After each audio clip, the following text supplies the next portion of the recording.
Hello everyone, সবাই কেমন আছো? আশা করি ভালো আছো, আর আমিও ভালো আছি। আমি এখন রেডি হয়ে একটু বেরোচ্ছি। আমি যাচ্ছি হচ্ছে সোনিয়া সুতোপার ক্যাফেতে। ওরা একটা নতুন ক্যাফে খুলেছে, তো সেখানেই এখন যাচ্ছি। চলো তোমাদের সঙ্গেও সবটা শেয়ার করব। দেখতে থাকো আজকে ব্লগটা, আশা করি তোমাদের ভালো লাগবে। তো চলো, ওরা নতুন ক্যাফে খুলেছে, গিয়ে দেখি ওখানে কিছু খাবার দাবার খাবো, টেস্ট করব কেমন, সব কিছু তোমাদের সঙ্গে শেয়ার করব, সবটা দেখাবো। তো চলো, আমরা এখন অটোতে উঠবো, তাই অটোর জন্য ওয়েট করছি। না পাপা, অটো করে যাব। হ্যাঁ, অটো আসুক। এটা তোমাদেরকে দেখিয়ে দিই একবার। এই দিকটা হচ্ছে জাগুলি, আর আমরা যাব হচ্ছে এই দিকটায়, কাঁচরাপাড়ার দিকটায়, মানে ধানকল বলে জায়গাটা, ওখানে ওদের ক্যাফেটা আছে। তো দেখি এদিক থেকে অটো আসলেই আমরা উঠে পড়বো। তাই তো, কি খাবে তুমি গিয়ে? যাই পাওয়া যায় তাই খাবো। আমরা অটোতে উঠে পড়েছি। অটোতে এখনো লোক হয়নি, তাই অটো ছাড়েনি। অটো লোক হবে তারপরে ছাড়বে। এখান থেকে 5 মিনিট মতো লাগবে, 5-7 মিনিট মতো লাগবে। তো চলো ওয়েট করি, এখন অটোতে লোক হবে তারপরে আমরা যেতে পারবো।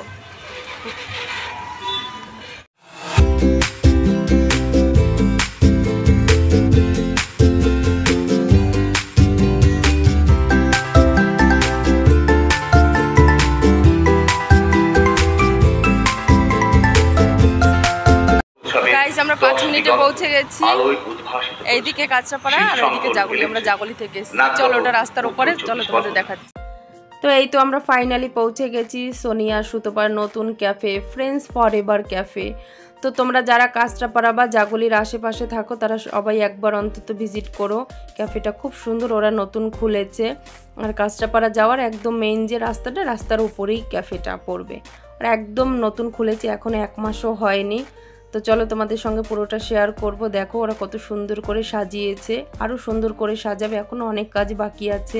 বুঝতেই পারছো যে 1 মাসও হয়নি, সবে খুলেছে। 1 মাসে আর কতটা কি সাজানো যায়, তবু ওরা অনেক সুন্দর সাজিয়েছে। গাছগুলো তো আমার খুব সুন্দর লেগেছে। সব এখন কি বলতো, একটু একটু করে মাল আসছে, ঢুকছে, তাই পুরোটা এখনও সাজিয়ে উঠতে পারেনি। আর এখানে যে লেখা পেন্টিংগুলো দেখছো, এইগুলো সব ওরা নিজেদের হাতে করেছে। কত সুন্দর লাগছে বলো, আমার তো খুব খুব সুন্দর লাগছে।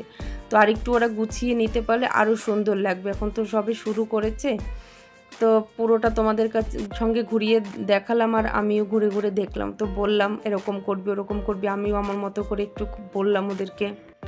ঘুরে দেখে চলে এলাম মেনু কার্ড দেখতে। তো এখানে অন্যান্য ক্যাফে থেকে না খাবারের দাম ওরা অনেকটাই কম রেখেছে। তা তোজোকে জিজ্ঞেস করলাম, তোজোবাবু বললো আমি পিৎজা খাবো। তো তোজোবাবুর জন্য পিৎজা অর্ডার করেছি আমরা। তারপরে এখানে ওয়েট করছি। আর ওদের সঙ্গে তো বুঝতেই পারছি এখন গল্প করা যাবে না, ওরা ব্যস্ত আছে, তাই আমরাই বসে বসে কথা বলছি। আমি মাঝে মধ্যে গিয়ে একটু গল্প করছি, আবার এসে বসে পড়েছি। তো বললাম আছি অনেক টাইম, তোরা আরামসে আমাদেরকে দে, কোনো চাপ নেই, অন্যান্য কাস্টমার আগে ছাড়। তো এখানে সোনি আবার একটু চা দিল, বলে চাটা টেস্ট করে দেখ আমাদের ক্যাফের চাটা। তো আমি বললাম ভারে খাবো, তাই আমার জন্য ভারে দিয়েছে। আর তারপরে ফাইনালি আমাদের পিৎজা চলে এলো। এটা ছিল চিজ কর্ন পিৎজা। মানে দামটা শুনলে না তোমরা অবাক হয়ে যাবে। এটা ছিল 139, খুবই কম রেঞ্জে। এই রেঞ্জে মনে হয় না কেউ পিৎজা দিতে পারবে। তো আমাদের দুটো অর্ডার ছিল, একটা ছিল চিকেন পিৎজা আর একটা চিজ কর্ন পিৎজা। চিকেন পিৎজাটা দেখাতে ভুলে গেছি খেতে খেতে, মানে এতটাই টেস্টি ছিল। তো তোমরা অবশ্যই একবার এসো, তোমাদের সবার খুব ভালো লাগবে। দাম অনেকটাই কম এবং খাবার খুব খুব টেস্টি। তো দেখতে পাচ্ছ আমরা মানে বিকেল এসেছি, এখন হয়ে গেছে সন্ধে। তো এবার বাড়ি যাব। তো তোমরা সবাই একবার অবশ্যই ভিজিট করো, আমি বলছি তোমাদেরকে, তোমাদের ভালো লাগবে। তো আজকে আমি অন্যান্য খাবার ট্রাই করিনি, এরপরে আবার যখন যাব আরও অন্যান্য খাবারও সব ট্রাই করব। তো চলো আজকের মতো এই পর্যন্তই, টাটা, সবাই ভালো থেকো।